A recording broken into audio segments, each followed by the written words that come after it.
Welcome to the Mistress Reality Checklist.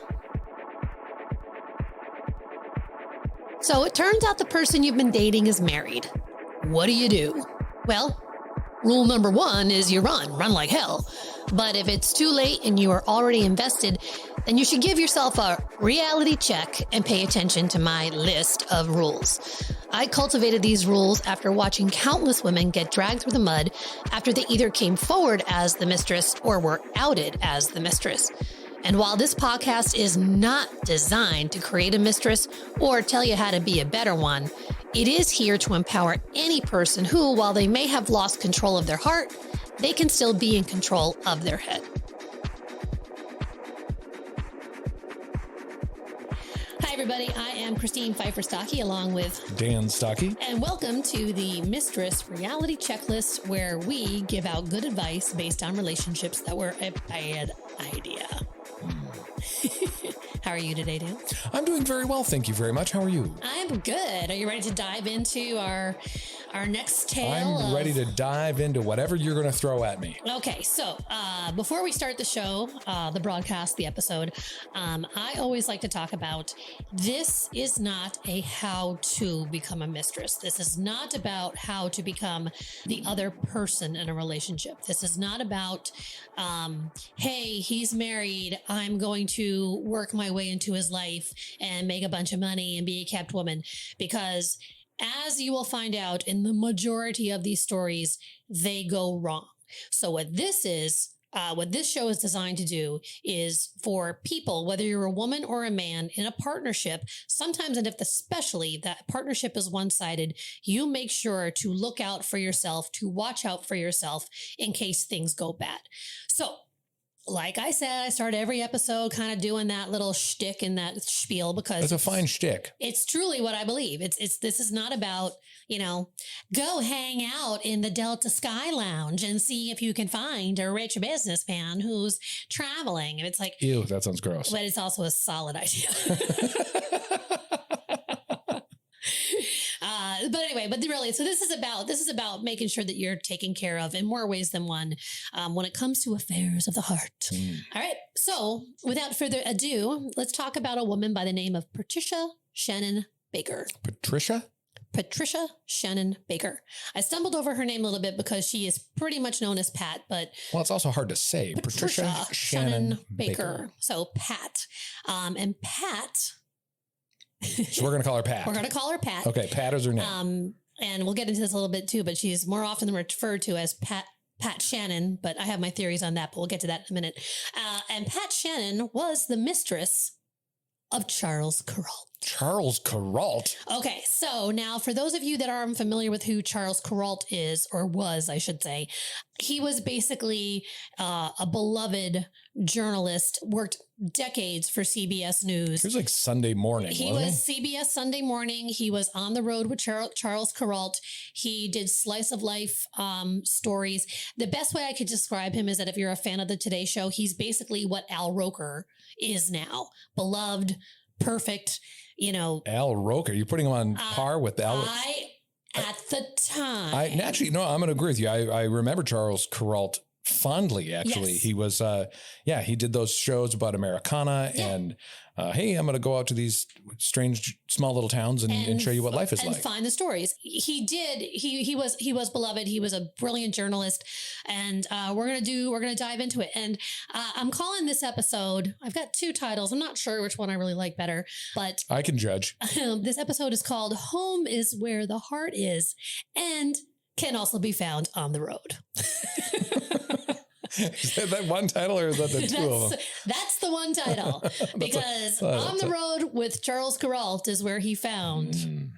On the Prowl with Charles Kurault. No, it's not even, because it's again, this is an interesting episode because sometimes with affairs, it's not just, a chippy on the side. It's very complex. So here we go. So let's go talk about Charles Kurault a little bit. And again, I always hate saying this, but it's these the women, the people that are on the lower or the bad end of these relationships, whether they're male or female, usually aren't the famous one. They're usually not the person in power. So we always start with the person in power so you can kind of get an idea of who that person was and why it was a very it's a very what do I want to say? I have no idea. It's basically, it's like, oh, wow, that's Charles Kurault. Oh, my God. You become very infatuated. So we've already forgot about Pat here because we're talking about Charles Kurault. Right. And Charles Kurault's the famous one. Right. And right. Which, again, is another, it's a kind of a metaphor going through this. So Charles Kurault was born in 1934 in Wilmington, North Carolina. As a boy, he won a children's sport writing contest for a local newspaper. He wrote about a dog that got loose on a field during a baseball game, which right there tells you about who Charles Kurault was going to be as a journalist. Very much. That's like, oh yeah, let's not worry about the baseball game. That dog has got a fascinating story. And that's funny and how people reacted to it. When he was 14 years old, he became the youngest radio announcer in the country, covering minor league baseball games and hosting a music show. 14 years old. 14. Wow.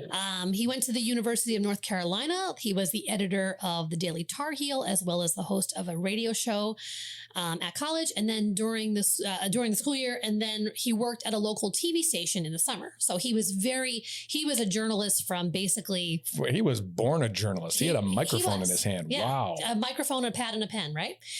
He graduated in 1955 and then went to go work at the Charlotte News and wrote a column called Charles Kurault's People. Now, that's the reason why I'm giving you this backstory, because, again, this is telling you who he was. So he went right to work at a local newspaper, writing about people. Then in 1957, he went to go work at CBS News, and he would at a local station. CBS News, the network. He was on a fast track. So he went to the CBS News, and then he stayed with CBS News his entire career after that. I'm sorry. When did he get the job at CBS News? 1957. So he graduated in 1955. So he's like 20. Well, when he was born in 30. He was born in 34. So do the math. 34. And then he got a job in what? 57. 57. So he's 23. Yeah. So the guy was talented AF. I mean, that's the thing, is that, Yeah, he's a wonder kid. A wonder kid. So he goes to work at CBS News in 1957. And in the beginning of the career, he was covering a lot of different things. He was covering presidential elections, a revolution in the Congo. He did 4 tours in Vietnam. He was on the road a lot, and he was covering legit news then. Yeah, and not that what he didn't do, but he was in the trenches. He was in the trenches. Pieces that hardcore news stories. Okay. So he went from writing about a dog on a baseball field to doing a column about Charles Kurault's People to then boom, boom, boom, boom, boom, boom, boom. You're in Vietnam and covering that. So in 1967, he's been doing this for 10 years. He gets burnt out. He's tired of covering the more intense stories and just really wanted to go back to something like he was doing in the column for the Charlotte News. He really wanted to go writing about dogs on baseball fields. And people, because he was a people person. Sure. So he goes to his bosses at CBS, the network, and asks if he could take a small crew and roll along the Great American Highway and report on the people and places that he encountered. So he's like, come with me, you 3 guys. We're just going to go on a road trip. We're going to stop a couple of places and just see what folks around this great country of ours are doing. So that's a good idea for a show. Yeah. And it was basically going to be a 3-month project. The segment was called On the Road. It aired on the CBS Evening News with Walter Cronkite. You young kids, look that up. What was Walter Cronkite's sign off? It was really... And that's the way it is. That's the way it was. Or is that the way it is, or that's the way it was? Oh, that's the way it was. This is the CBS News with Walter Cronkite. And on a side note, if you ever want to see like the footage of like when President Kennedy was shot, Walter Cronkite is the one they always show. If you want to know who a newscaster really is, or what begat the modern quote unquote newscaster, it was Walter Cronkite. Yeah. He was beloved, trusted. Anyway, so Charles Kurault decides, I'm going to take these guys. I'm going to go on the road. It's going to be a segment airing on the CBS News with Walter Cronkite. And it was supposed to go on for 3 months, and it ended up lasting for 25 years. So for 25 years, Charles Kurault went on the road. So that one show, they were like, wow, that's a great piece. Keep doing that. And it just worked forever. Yep. Wow.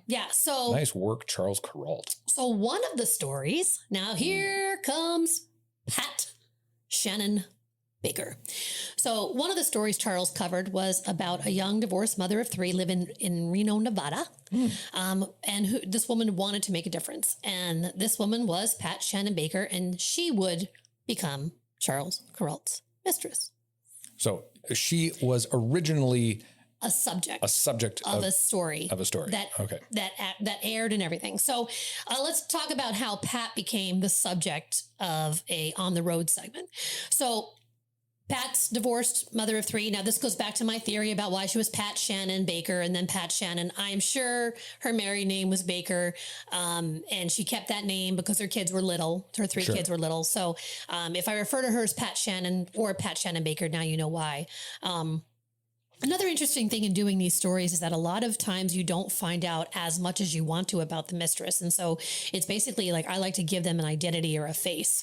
There's a lot to be said about Charles Kurault because he's a legend. In the news, He's not only in the news, he's a legend. And unless these women go off or these men go off and write a book, you don't get to know as much about them. So like I said, I just kind of like to give them a little bit more of a voice.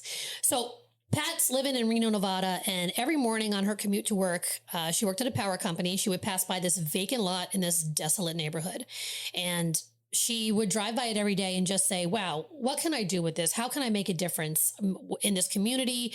It's a waste. And it was in a quasi dodgy neighborhood. And she's like, there's beauty in there. And I want to, be the change. Mm-hmm. So you want to be the change you want to see in this world. Exactly. Okay. So in the spring of 1968, it came to her. She said, she figured, you know what? I'm going to take that vacant lot and turn it into a park. And Pat called city leaders, engineers, landscapers, contractors to help with the project. And in 3 months, she had everything she needed, including volunteers to do the work. So she was a force. So she was able to rally, and again, 1968 now, we're 50 years and you can't get shit done now. You can't rally the troops like that. City leaders, and I'm not bitching about nowadays, but it's like, geez, but she made the phone calls, she did the legwork, and keep in mind, she's a single mom of 3 and she has a full-time job. So she's a pretty, go gung-ho, let's get it done woman. You're using your time wisely. Yeah. And I love the fact that she wanted to make a difference. So. And this is in Reno. Right. Okay. In a neighborhood of Reno. I don't know exactly, but she's like, hey, I want to kind of raise even more awareness about this project. And she wanted to do it all in a weekend and she wanted to kind of publicize it. So she just figured, I heard about this reporter that's going around the country doing human interest stories, and he's on the CBS News with Walter Cronkite. Maybe I'll give him a call and see if he wants to do a story on this project. Yeah, why not? Because this is a really bootstrap, grassroots, a gal with an idea kind of thing. So she called CBS in New York and ended up talking to Charles Kurault. There's no gatekeepers apparently in 1968. Well, then the lesson learned here is, if you want to ask the question, what you need to do is pick up the phone, make some phone calls, find the person, and you might just stumble onto Charles Kurault might just pick up the phone. You never know. So this was called the Park in a Weekend project. And to Charles, it sounded like the perfect on the road story. Now, keep in mind, for those of you that don't know, and if I've already said it, I apologize, but his segment was called, I did say it, On the Road. And actually he ended up writing a book called Charles Kurault On the Road. So on the road is a very important phrase in this. Okay. So, he talks to Pat and he's like, yeah, this is the kind of story. And not only is it the kind of story that I would like to do, it's the kind of story we need. The Vietnam War is still going on. It was the height of the civil rights movement. Martin Luther King had been assassinated. Bobby Kennedy, race riots. It was just an ugly time. This is a story that you can stop and just breathe on for a second. Exactly. And the beauty of Pat's project, the Park in a Weekend, it was people of all different ethnicities coming together to do this. And Charles was like, well, if all these people can come together for a greater good, well, that is a story that needs to be told, especially at this time. So it was uplifting. It was about community. It was about, we're different, but we're the same kind of thing. So Charles heads off to Reno, Nevada. And when he gets there, there are 700 volunteers working, transforming this vacant lot into a park. So this is not just. Do we have any idea how big this park was? Because 700 people, man, that's a lot of people. It's a vacant lot. I'd be curious to see if the park still exists. It's kind of hard to know what happened to it. I would hope that it does, but.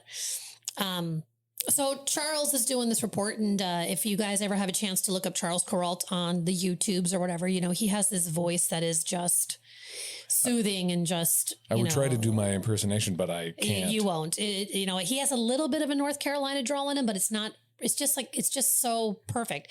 So he says in his report, and I'll quote. God, it's so hard to not do Charles Kurault as I do this. So good luck pulling off a Charles Kurault. He's telling the viewers, almost lost in this crowd is a slight, pretty woman named Pat Baker. The whole crazy idea of building a park in 2 days was hers.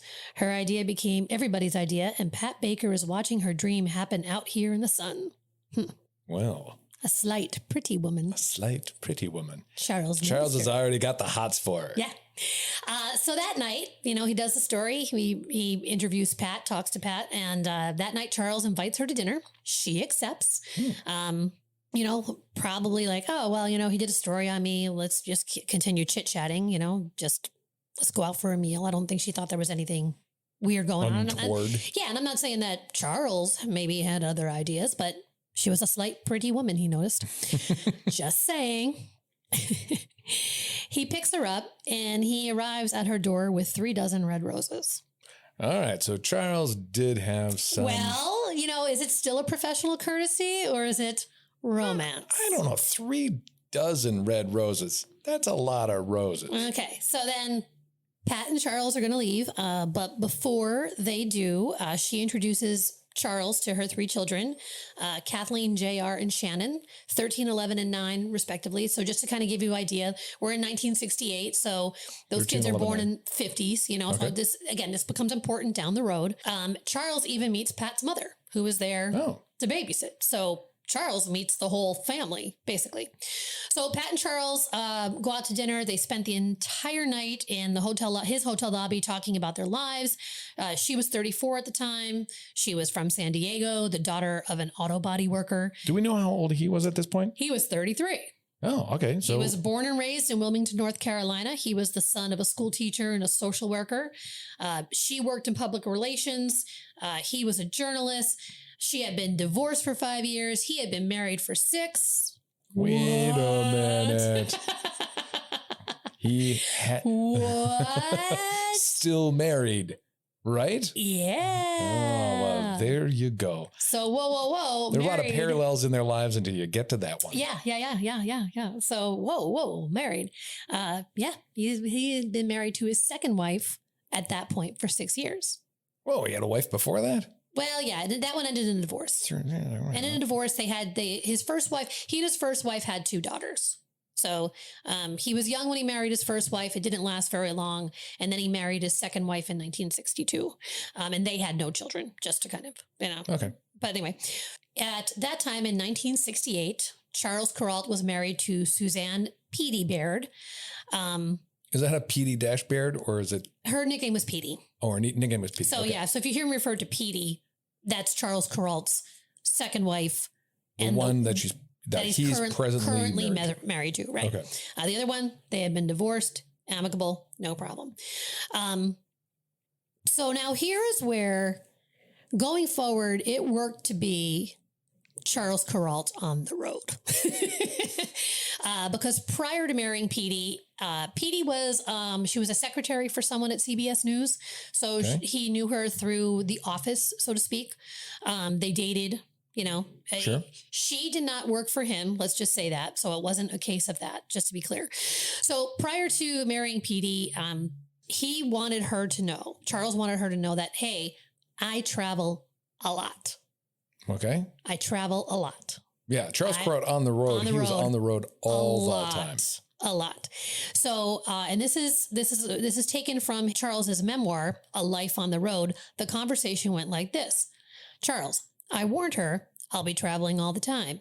Petey, I'm used to being alone. Charles, I'm not kidding. I'll never have a 9-to-5 job. Petey, I couldn't stand having somebody always around the house. So it worked out made in for heaven. Charles Kurault, you know, he's going to be on the road. They have their separate lives and their together lives. So flashback, they get married in City Hall in New York.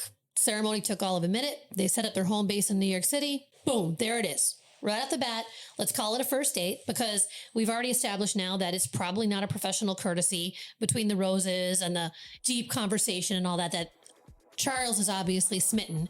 And, you know, 3 dozen roses speaks of volumes too. 3 dozen. It's a lot. That's I don't think you roses. ever brought me 3 dozen roses. Who does that? 3 dozen roses. That's just too many roses. We'll be right back with more of the Mistress Reality Check List.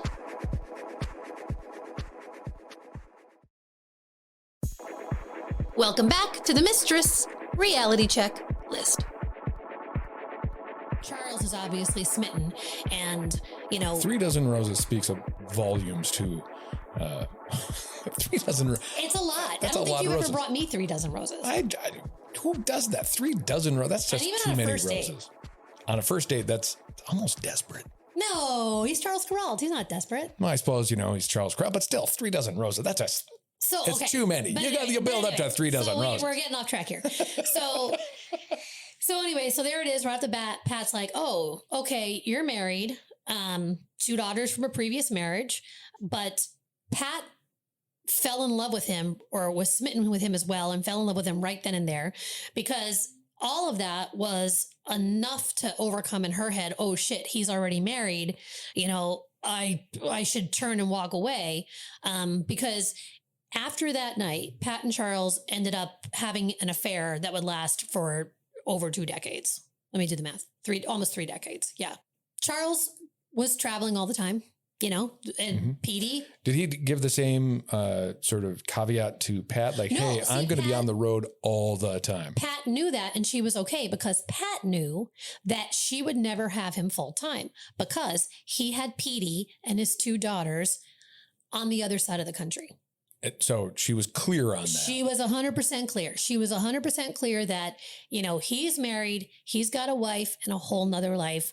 And, you know, she had been married, she had had kids. She at that time was not looking for marriage and she loved him. And she's like, okay, well, if this is what we have for now, then great. Okay. And Charles was very attentive to her. So she never felt like she was being ignored. He was traveling all the time. He would always give her a call, always come to visit. At that time, Charles was becoming a huge part of the family and a huge part of her family's lives. When he visited, he would stay with Pat and her children were there and sometimes her parents were there. So he became integrated into the family. Now, keep in mind, too, this is going back to a day and age where there wasn't like the internet or Instagram or Facebook or TikTok. Right. But this is interesting. Like he shows up after being on the road for a while and he's got essentially a second family. It's a traveling salesman job when you think about it. It's you know, not that he was a salesman, but he would have to go on the road, whether it was home to New York City or on the road to do stories. And then he would come and spend quality time with Pat, her kids, her parents. So everyone's in on the thing. This is like coming home from a long trip and here's your family. And I don't know, to be honest, because I honestly, Pat wrote a memoir down the road and I haven't read it. So I don't know if she ever told her parents about Charles being married or the kids or whatever. I don't know that. But, you know, Pat's family loved Charles. Her kid, JR, he gave him his first baseball glove, taught him how to sail, got him into a prep school in Arizona where one of Walter Cronkite's kids had gone. Wow. When he thought JR needed to see a little bit of the world, he took him on the road with his camera crew, got him an internship at CBS. Wow. He paid for Kathleen, one of the daughters, to go to law school at the University of San Francisco. He attended the kids' graduations, sent birthday cards. He's involved in their lives. Hold on. More. He gave them walking around money. He gave them job references. And when he sent them birthday cards or letters, he signed it Pop. Oh my goodness gracious. Right. So they're calling him Pop. And they would send him cards on Father's Day. Okay. He is definitely a big part of their lives. So while Charles may have been someone else's husband, other than their moms, he was he was dad to them. Considered their father to them, right? Yeah, regardless of what he thought they were. To him, he was Pop. Yeah, to all of them, they were like, yeah, that's dad right there. So in the fall of 1970, so now this is not that long of anything going on. So you can see how quickly he integrated, right off the bat. In the fall of 1970, Pat and her kids moved to San Francisco. Charles helped them move. He paid the rent. Pat started her own consulting firm, and Charles. Do you know what she consulted in? No, I mean Pat Shannon, Baker and Associates. But she was said she was in PR, right? Well, yeah. And here's the thing. And I don't want to rag on Pat Shannon Baker because I'm going to say this. I think she was a single woman, divorced, trying to find her way because she had tried different businesses after this as well. And not to say they failed because, hey, man, if you could try it, good for you. So she started a consulting firm, but her business wasn't going great and it wasn't enough to make ends meet. So Charles made up the difference. When Pat was always like, oh God, no, I should be doing this on my own. Charles would always say, don't worry, we're rich. Ooh. So don't worry, honey, we're rich. He was, for all intents and purposes, the man of the house. Of course, he was still the man of another house. That's very true. And we have to think that Pat, in the back of her head, still understands that there is another family somewhere else. A wife and another life, as I always put it. There's a wife and a whole nother life. I mean, really with this guy too. Yeah. I mean, because we'll get to that about how he had a second life. Sure. As we're showing here. So Pat always knew that Charles was married, but they never talked about it. Charles didn't bring it up. Pat didn't ask about it. Just don't kick the sleeping dog. Yep. Yeah. And just like, hey, I will have him part-time because regardless of whether, Petey has him part-time because of his life, I have him part-time and that's fine. So even though they were a part-time couple, they did travel a lot. And this is where this becomes important down the road. In 1975, they rented a house at a ranch on the Big Hole River in Twin Bridges in southwestern Montana. So Twin Bridges, southwestern Montana is important here. Charles and Pat fell in love with the place, and then they rented the same exact cabin every year until the fall of 1981. And it was in the fall of 1981 that they said, okay, we love it so much here. We're going to buy some land of our own on this river in Montana. Okay. So, and by they, I mean him. Well, don't worry, honey. We're rich, right? So they go to this place. Now they were going to this place then for like 10 plus, 10 years? 1975 to 1981 is about 6 years. Oh, 6 years. Okay. So 6 years. Yeah. They go to this place for 6 years. And then, wow, we really love it. Let's buy something. Let's just, instead of renting, let's buy. So Makes Charles sense. Buys 20 acres of land a few miles away from this house that they rent. He built a quintessential cabin. He described it as rough-hewn logs, deep front and back porches, and a big fireplace made of fieldstone. And he had it situated right on the river's edge. This place is beautiful. Right. And so then after purchasing that land and building the cottage, Pat and Charles were bitten by the real estate bug a little bit. And in 1985, Charles takes Pat on a trip to Ireland. And before you could say Aaron go brah, they were looking at houses. And Aaron go brah. Charles picked out a cottage in Ireland and gave the cottage to Pat as a gift. Now, here's what's really funny is, in my deep dive into this, not only did I know the name of the river this cottage is on and the town, but it's in like this Irish Gaelic, and I'm not even going to try to say it. So it's that Irish. It is so Irish. I mean, it's like it stinks with Irish. It smells like Irish Spring. It does in a beautiful way. But I was like, no, but it's now he gives it to Pat. He gave it to Pat. So is this a title in the whole nut? Gives it all. Here's your gift. Enjoy. So, the cottage in Ireland is a gift. Okay. To Pat. Okay. So then now in 1987, they're at it again. So they buy the land, they build the cabin, they buy the cottage in 1985. In 1987, Charles bought 89 more acres surrounding the cabin in Montana. So now he had a total of 109 acres on the Big Hole River. And now, again, this might seem like, oh, wow, the details. It's important. 20 acres, cabin, and then 90 more acres. 89 more acres. He then bought an abandoned and dilapidated old schoolhouse for about 15 grand, had it moved and restored. Pat oversaw the project. The guy that was doing the work said that Pat and Charles worked in concert of restoring this old schoolhouse.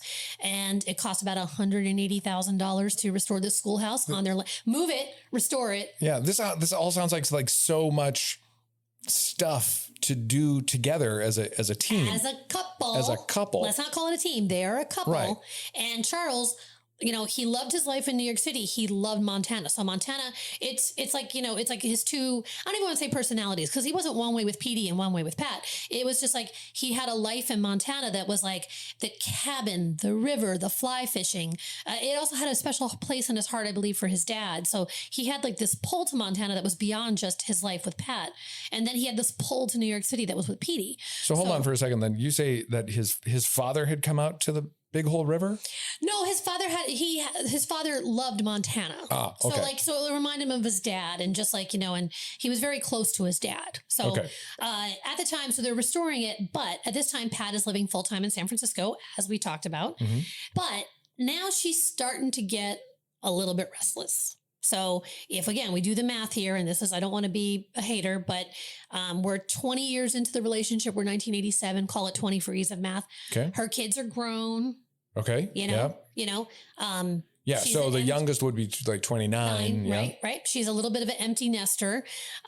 So she decides to start a company that made frozen cooking stocks with Charles's help, of course. Of course. That company failed. And again, I say these things not to say that like, I'm going to go do this, I'm going to do that. This is not a gal that was just, give me money, let me spend it. She was entrepreneurial. She was a go-getter. And I just think it's important to kind of give her that voice and just be like, and give her that credit. Starting a business is very, very difficult, and making a business successful is very, very difficult. There's nothing inherently wrong with having a business fail, because it's difficult to do. And she was good at what she did. It's just that the business didn't work. So, but Charles supported her financially on that. And at least she was, and again, I hate to say it, at least she was trying, but she was doing stuff. She wasn't just, absolutely, hanging around. Where are you, Charles? Right. So again, part of her restlessness, her kids are gone, business isn't working. She's like, you know what? I'm going to go to London. I'm going to move to London for a little while, and I'm going to study landscape architecture. This sounds like a leap, but for the grace of God go I. But hold on. Remember, in 1968, she took a vacant lot and turned it into a community park with 700 volunteers. Sure. So this is a woman that maybe landscape architecture is in her blood more than anything else. She's overseeing the restoration of a schoolhouse and this compound in Montana. Maybe I'll go back to doing something like that. Right. Sure. And of course, Charles offers to pay for it because they're partners. And again, don't worry, we're rich. So Charles comes to visit Pat in London, and they found a Victorian partner's desk in the antique district of London. And so it's a partner's desk. It's a wide desk with facing knee wells, so the partners could face each other while they're writing. Oh, that sounds like a very romantic thing. Yeah. So they find this antique partner desk so they could face each other, and Charles buys it for $13,000. And again, now we're talking like 1980 something or other. $13,000. I know, it's a steal. I know. He bought that schoolhouse for 15, didn't he? Right. But he put another 180,000. Yeah, there you go. So he has it shipped to the house on Big Hole River, the Montana house. Okay. And they talked about how they envisioned them writing side by side or across from each other. He writing his books and she designing gardens on the other. But Pat still sounds very lovely. Yeah. But Pat now is still like, it's again, the loneliness is starting to get to her. The distraction with the kids and the distraction with her businesses and just sort of like, I'm going to get this partnership desk, but I'm not going to have a partner, Yeah, that is a little weird if you buy a partner desk, but the partner's not there half the time. And you know exactly where that partner is. You know what I mean? So now we're in 1984 and Charles is going through a pretty big change in his life. He decides to retire from CBS. No longer, by that time he was hosting CBS Morning. He was doing On the Road, and he was like, you know what? I think I'm done traveling. I want to spend time writing, concentrating on my books. And also at this time, he decided to spend more time in New York City. So he's spending a little bit more time in New York City. With Petey. And, Pat's still in the picture. They never broken up. He still supported her in more ways than one. Letters, calls, just not traveling to see each other as much. So he writes this book called Charles Kurault's America. And this is a nice work if you can get it, man. But he wrote about the 12 places he loved the most during that time of the year and why he would spend that month in that place. So I'm sorry, each chapter this is December. This is where I want to stay. January would be spent in New Orleans. Okay. So every month had a location. Yeah. So like to him, nothing was better than New Orleans in January. Nothing better was Grandfather Mountain in North Carolina in May, Montana, September, New York City, December. So in this book, he talks about January, February, like the places, and Charles Kurault, because he's wealthy enough, he's like, you know what? February, Key West, baby. I'm spending February in Key West. There you go. Right. So he says, hey, Pat, I would love for you to join me February in Key West. And, and she was like, yeah, it's a great time of year. Again, things are kind of, still. So he flies her first class to Key West, and it's beautiful and sunny, and the light shone bright on what was the truth, and that Charles was never going to leave his wife. And so something happened in Key West where I just think, and I really do think that Pat, isn't this true about relationships in general? Like once the kids are gone and grown, your dynamic in your relationships can change. Absolutely. So I know so many people who get divorced right after the kids are grown because it's like, what are we doing with each other anymore? Right. And, and Pat's busy raising these 3 kids and she has jobs and then all of a sudden, like, oh. But at this point, at this point, they're well gone. What do you mean? Oh, the kids are well gone. But yeah, but I think she still held out hope that honestly, I think every mistress, and I'm speaking for them, but it's like, I think down deep, they say they don't care, but they do. Yes. You know what I mean? Like if they could have them full time or just not be in hiding or just, be on the Christmas card. Be in a real relationship. Yeah. And I think eventually, and let's talk about it. That's now we're like at what? We're at 1994, I said. So 1968. So that's 26 years, right? 68 to 96 is 28. No, 94. I'm sorry. No, 68 to 94 is 26 years. So We're 26 years into this relationship. Okay. And, thank you all for listening to that mathematical conundrum. Every episode, we do the math. We screw it all up. I'm going to have a calculator company sponsor this so we could just and I know a calculator is also called your phone, but our phones are away from us right now for more than one reason. So Pat kind of is like, things aren't ever going to change. And she's like, so March comes. Where does Charles like to spend March? I don't know. January, New Orleans. February, Key West. Mm-hmm. March, Charleston. There you go. He asked Pat, do you want to come with me to Charleston? And even though Charles said Charleston is the best place to be in March, Pat doesn't care, doesn't want to find out. She says, nope. For any reason whatsoever, or is it just like, no? Nope. Just, I think again, I haven't read her book to be perfectly fair, but she just said no. She said, nope, I spent February with you in Key West. Not going to do it. Okay. And there might be some of that, you spend a whole month with someone and then, but it's not going to go anywhere. Right. So then you go, oh, well, then I'm going to spend another month with him, knowing full well that it's not going to go anywhere. And, and again, it's one of the rules, not that she put her life on hold for him, but she's like, well, what am I doing? Yeah. So then he talked to her about going to the cabin. Now, whether it was September or not, I don't know, but she was like, nope, I'm going back to San Francisco and we're just going to take a little bit of a breather, right? Okay. Now, also at this time, it's not that things were bad between Pat and Charles. He continued to, he wrote poetry for her, sent her poems, wrote her letters. Very romantic guy. Very romantic guy. Sent financial support, which I know that sounds really like trashy, but it's like it is what it is. I mean, they're right. They were just taking a breather. You know what I mean? Like they didn't stop contacting each other. They didn't stop communicating. I think Pat just sort of drew a line in the sand and just said, let me step back for a little while. And like any couple, they were just, I think, going through a hard time. Like, sure. Right, because again, remember, Charles was just retiring. We've seen other couples and so he's going through some changes as well. He's going through some changes too. And hey, drop everything because I'm retired now and whatever. So they were just going through a tough time.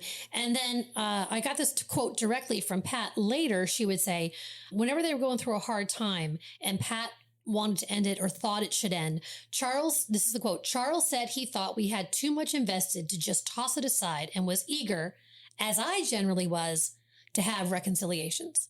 So they would go through these bumps, and rather than go, fuck it, we're done, they'd be like, whoa. It's 26 years. We've spent a life together. Let's work this out. Right. And just do whatever it takes. Just muddle through.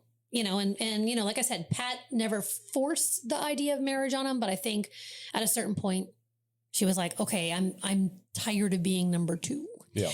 So in October of 1995, Charles goes in for heart bypass surgery, and he sent a letter to Pat's son, JR, with a check for $50,000 in it. Jeez. And he wrote, and I quote, "If I should die, highly unlikely, they tell me, cash it immediately, don't fail." Oh, jeez. Thanks, Pop. Yeah, thanks, Pop. We'll be right back with more of the Mistress Reality Check List.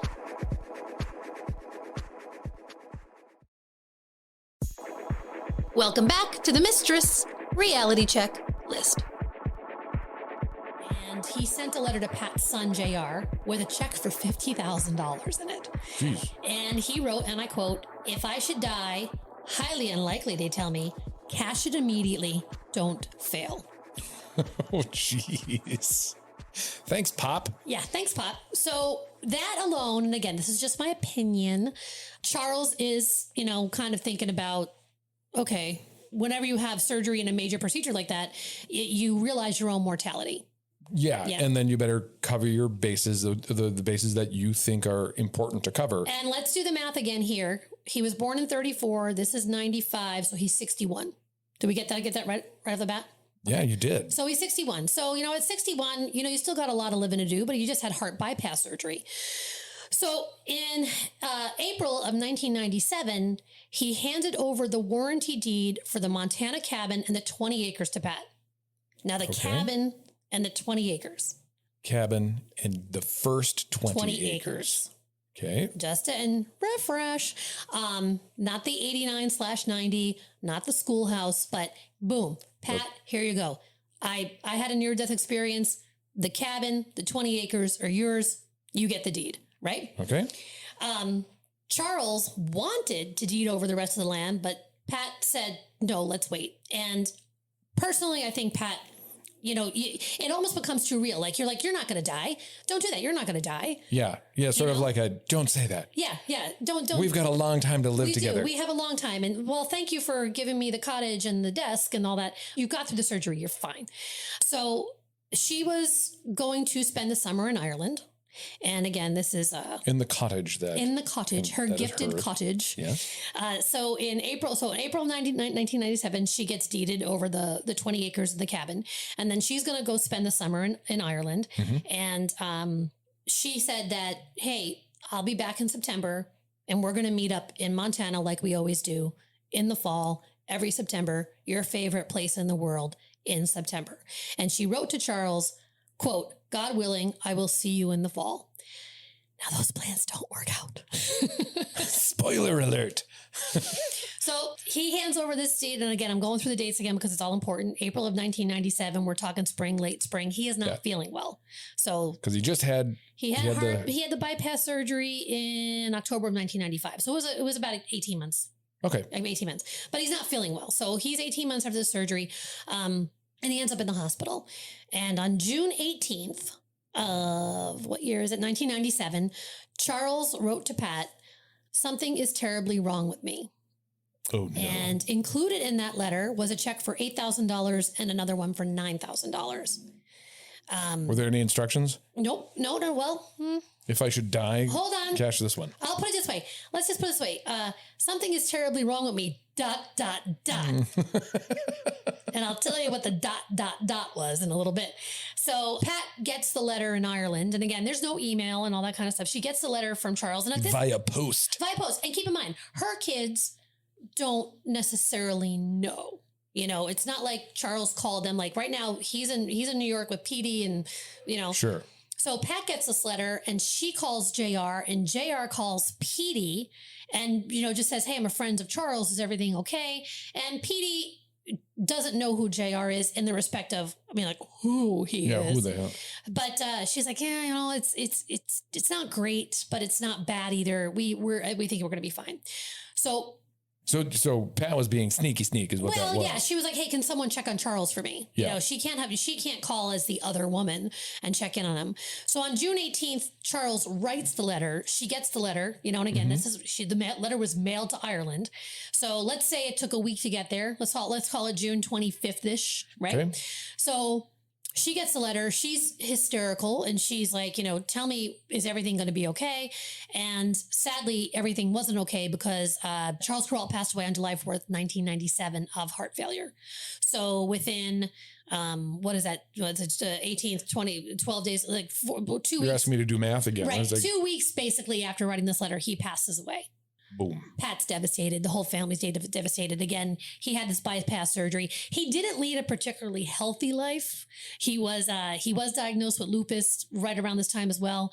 But he liked fatty foods and cigars and drink, but he wasn't like a picture for, the world's unhealthiest man. So it was still kind of like, whoa, Charles, whoa, yeah. Whoa.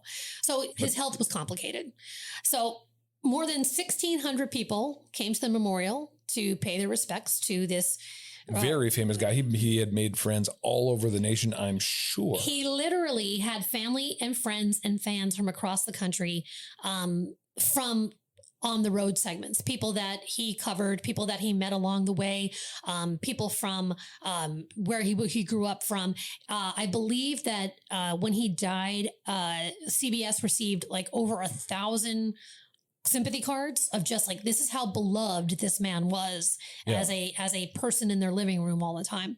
So in addition to one of the people that he covered in the story was Pat Shannon, and she was at the memorial. There you go. She has cover. And it was at the memorial that she decided to show fellow mourners the June 18th letter. Oh, goodness gracious. And literally the other life that Charles Kurault hid for so long came out at his memorial service because word spread of this letter and this woman. Oh, man. And it was. And I'm sure, she's an emotional wreck. Yeah, she is not there to grind an axe. Right. Weird things happen when someone beloved dies. And I'm sure she felt guilt-ridden. They were, she's like, I'll see you in September. And the next thing you know, you're like, oh. Yeah. Wow. So from everything, no one knew of Pat. No one knew of Pat. Petey didn't know. Sure as hell didn't know. 2 daughters didn't know. But as we come to find out, soon the whole world was going to know about Pat. About Pat and Charles Kurault's other wife. So what now follows is a little segment known in the estate planning circles as what not to do with your estate. So we're going to get a bunch of advice here. And this is not the advice. This is not rules, but this is like, don't do this. Hey, in the estate planning circles, this is filed under what not to do with your estate. Okay. So back in 1989, 1990, Charles had written Pat into his will. Now keep in mind, had written Pat into his will. Quote, in the event of my death, I bequeath to Patricia Elizabeth Shannon all my interest in land, buildings, furnishings, and personal belongings on Burma Road, Twin Bridges, Montana. But in 1994, Charles changed his will. And keep in mind, this is when he started to retire a little bit and things were a little bit frosty and she didn't go to Charleston in March. And I'm not saying he punished her, but, just sort of like, maybe you have to give him credit. He was at least kind of going, well, Yeah, so thinking through it. He changed his will, leaving Pat completely out of it. So that will, his entire estate passed to his wife and his 2 daughters. Not a shocker. Legal wife, 2 daughters, right? Including the 89 acres. Correct. And the schoolhouse. Right. Okay. So easy enough. Easy peasy. Petey and the 2 girls get his estate. Most of the estate was in New York, but there was also this, Petey's like, what is this about 90 acres in Montana and a schoolhouse? She never knew of it. Never knew of it. Never seen of it. Never even knew about anything going on in Montana until now. But she's also like, well, it's part of his state. We'll just divide it up. Right. Like she again wasn't just, she was like, it just doesn't matter. Yeah. Sell it and let's take the money and right. I'm a New York City girl, no interest in Montana. So the problem here is that Pat thought that was hers. The Montana 90 acres schoolhouse, all of that, because they built it together. They lived there together. Right. And the whole thing was them. Just a little while ago, he wanted to deed it all over to her. And she was, no, let's wait, which don't ever wait. Cash the check. As he said to JR, if I die, cash the check. Don't hesitate. Right. So PD files a petition to probate the will in New York and in Montana. Pat files her own petition in Montana. And so this is where it gets a little sad because the lawyers on both sides wanted to keep the case closed to the public because until now, still, some people at the funeral knew, PD, the two daughters knew, the lawyers knew, but the world did not know about this. So they wanted to keep it closed. Yeah, and that would have been best for all parties involved. Just let's keep this out of the press. Right. But the judge had other ideas. He said, Charles Kurault, and I quote, Charles Kurault has, for all practical purposes, disclosed his double life, and we can't permit the deceased to dictate from their grave these concepts of privacy, no matter how delicate they may be. That seems very weird. Okay, here's my opinion. This is a guy that wanted to be famous. The judge? The judge. He could have easily said, there was no point in this coming out. right Yeah, here. and after the person's deceased, we can't let the deceased dictate how this works. I was like, it's not about the deceased. Right, PD and Pat and the daughters didn't even want it out. Yeah, it's about the survivors. It's like even when they talk about funerals, it's the funeral's never about the deceased. Funerals are about the people who live. Right. And for a judge to go, no, he led a public life, so we're going to let him live a public death. That's really horrible. Right. And so, boom, now it's out in the public. PD's like, well, I got Charles's will.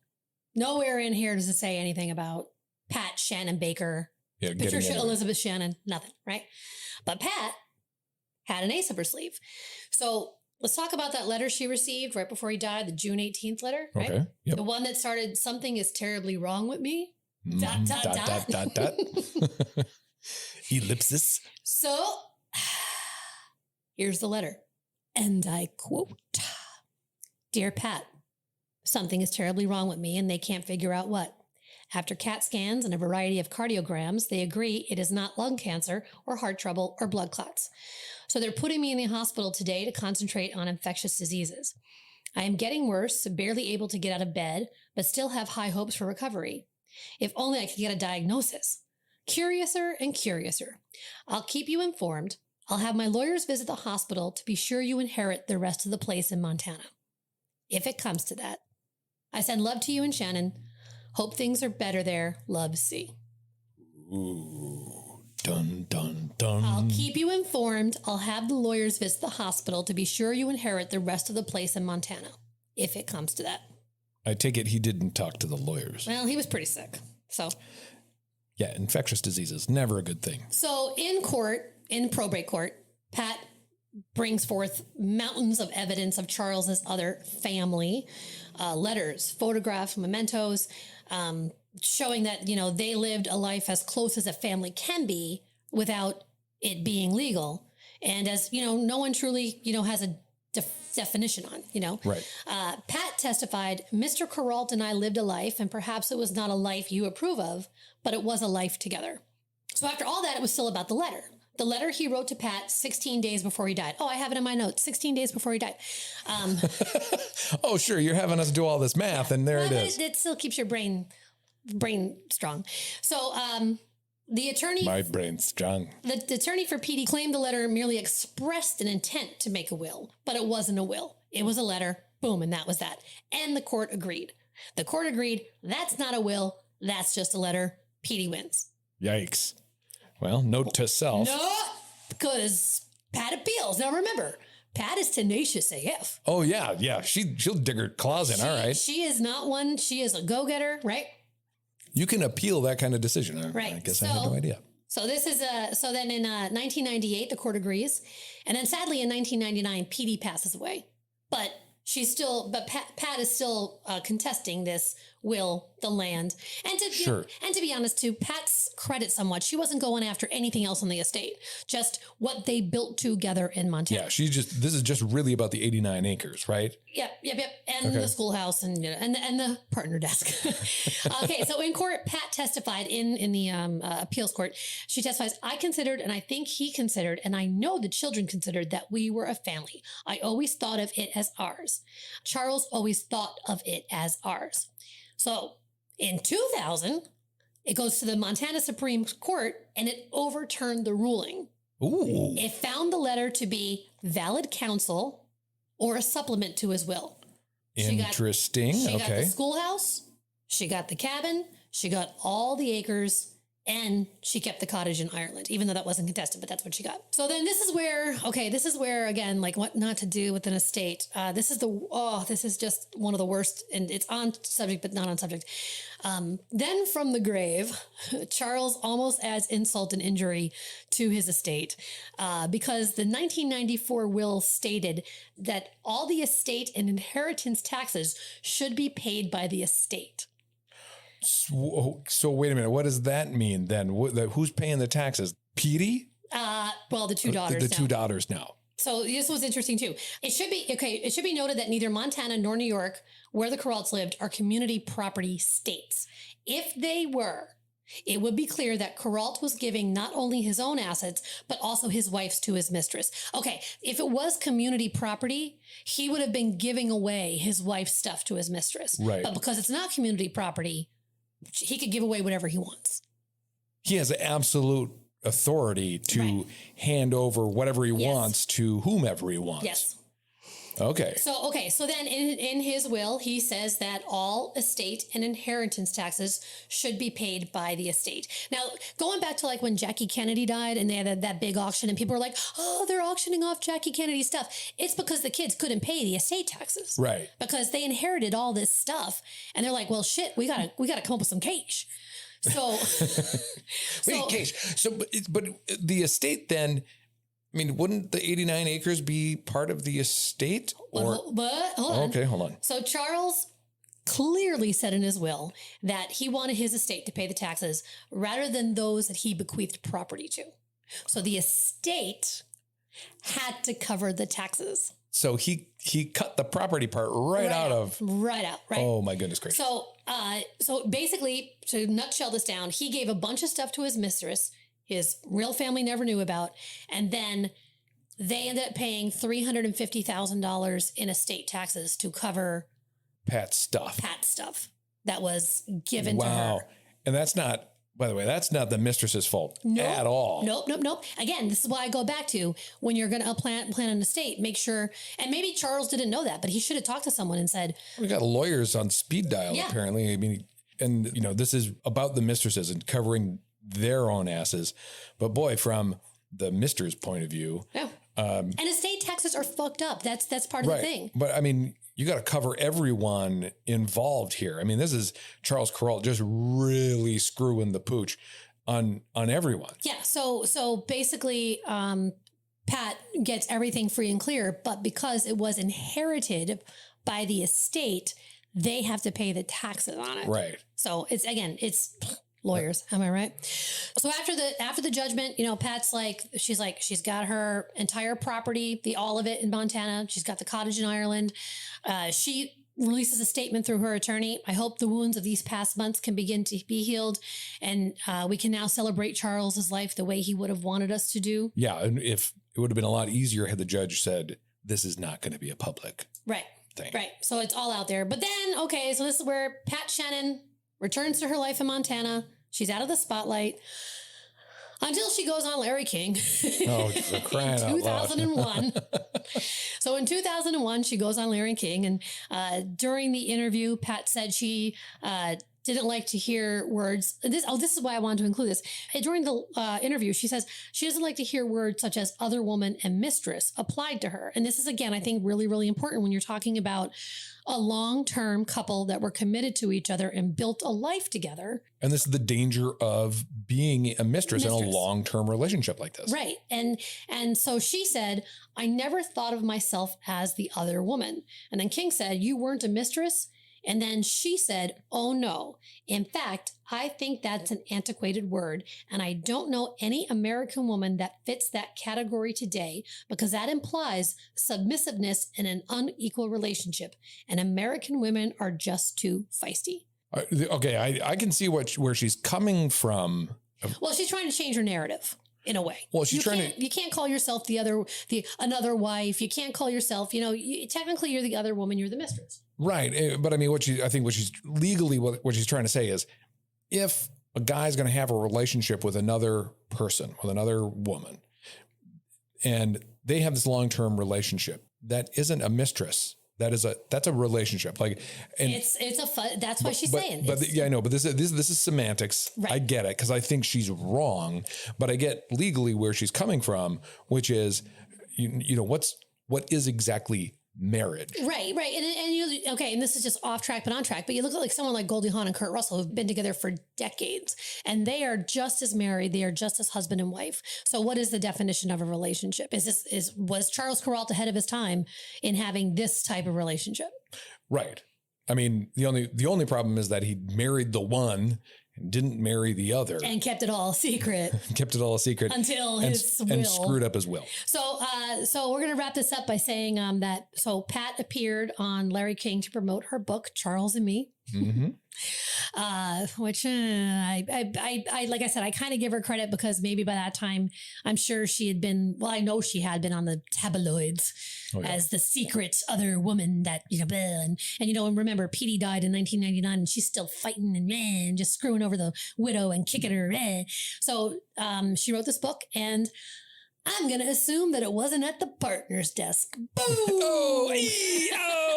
Boom! Shots fired across the partner's desk. There you have it. That's a long one, but that is Charles Kurault. That's Charles Kurault. That's a lot to unravel there. Interesting. Let's talk about why this was a long episode. Is because this is a long time affair, a very balanced affair, that probably would have went on until his death. It did, but even longer. This wasn't like, if he would have lived, they probably would have kept going, and then maybe he would have changed his will, and God only knows what happened. But so that's why this episode was fun. But let's talk about the rules. Number one, realize you will never have him full time. Now this is a little bit weird because it is Charles Kurault. He is on the road, and his second wife, Petey, his wife at the time knew that. But that was for one reason. But then you have Pat, who doesn't have him full time for a whole different reason. Yeah. For the first main reason, he's on the road a lot. And then the second reason, one of the things I think about too, December, New York City. Well, yeah, December in New York City is perfect, but it's Christmas. Where are you out with Christmas? With your family. So, there you go. So there you go. Get every promise in writing. Another rule. Now, she kind of got that. She did a good job. And I shouldn't say she did a good job, but he deeded over. He gave her the cottage as a gift. She had that deeded over to her. Sure. She had the house or the cabin and the 20 acres deeded over to her. And then, what would have been from his deathbed, let's just say it, he wrote a letter saying, I'm going to start the process. And right. She also was in his will, but more before he changed it. Right. But I think more importantly or not more importantly, but like an adjunct to that is if they say, hey, I'm going to deed over the rest of the property. Don't let your heart get in the way and say, oh, let's not talk about that just yet. Just take what you can get when you can get it. Yeah. And it's one of those things. If someone's willing to pick up the check, let them. You know what I mean? Like, don't fight. Just don't pretend to fight over the check. If someone wants to pay for the check, do it. And if Charles is like, I want to make sure he has this bypass surgery. I want to make sure you have this land. Because he knows what he's getting into too. He at that moment, he's looking out for her best interest. And he's looking out for Petey and the daughters. Because if he would have deeded that over to her, no one would have ever known about her. Yeah. This all would have went. She had built this life and this world in Montana that she thought that was going to be hers. So if she would have just let him give her all of that, this never would have even been a story. Right. We might not have ever even known. And I honestly, God, I wouldn't be surprised if she wrote the book to cover lawyers' fees. I mean, really, to be honest, you know, I mean, like, so just. It's almost a rule for the guy, as much as it is the mistress. If you are sincere about taking care of this person after you're dead, or you don't want your life exposed, or you don't, you know, any of that, then cover your ass through your will. Get every promise in writing, get it all in writing. So number one, realize you will never have them full time. This is, like I said, a weird story, but for more reasons than one, get every promise in writing. Also get items in your name. Like the cottage was in her name, you know, so that's another rule that kind of falls in here. And then this rule falls in here, but it doesn't, you know, one of my rules is make sure that he has an insurance policy that names you as a benefactor, no wills. Now that doesn't apply here, but we've already seen how weird wills can be. You know, I'm sure that he had Pat in the will and then took her out, whether it was because of our relationship isn't going great or, oh shit, if she's in the will, suddenly everybody knows about her. Yeah. You know, wills go to probate. That's the whole point. We've all seen it on TV. They get called into the lawyer's office and then they play a videotape and then, oh, from the grave, I'm going to tell you this. Or they read the will and you're like, who's Pat Shannon? He? She? What? So those are the rules. And like I said, Patricia Elizabeth Shannon Baker, I think is an example of a great mistress, a really, really devoted, you know, loved him. He loved her, loved the family loved him. He had 2 lives, and maybe that's not wrong if you're not quote unquote hurting anybody. And if you know, I hate to say what the rules are because we're talking about you're on the road. Okay. You have a wife. Okay. You have a life. I mean, I think in the end she came out ahead, but I think in the end, sadly, Charles Kurault was the loser in all of this. And, his legacy was tarnished. Yeah. Google it. His Wikipedia page now has a whole thing about his other life. And, you know, to this day, what's really funny is you either know about it or you don't. If you're young enough, you're like, oh yeah, I remember my grandma and grandpa watching him or whatever. Or you're people that are like, I think I saw on the Inquirer that he had a double life. All right. So that is it. Thanks for listening to this long episode, but there was a lot to talk about in this. It is quite the tapestry to weave. That was a hell of a tapestry. It's the weaving. It's the woving. I gotta tell you. So, okay, that's it.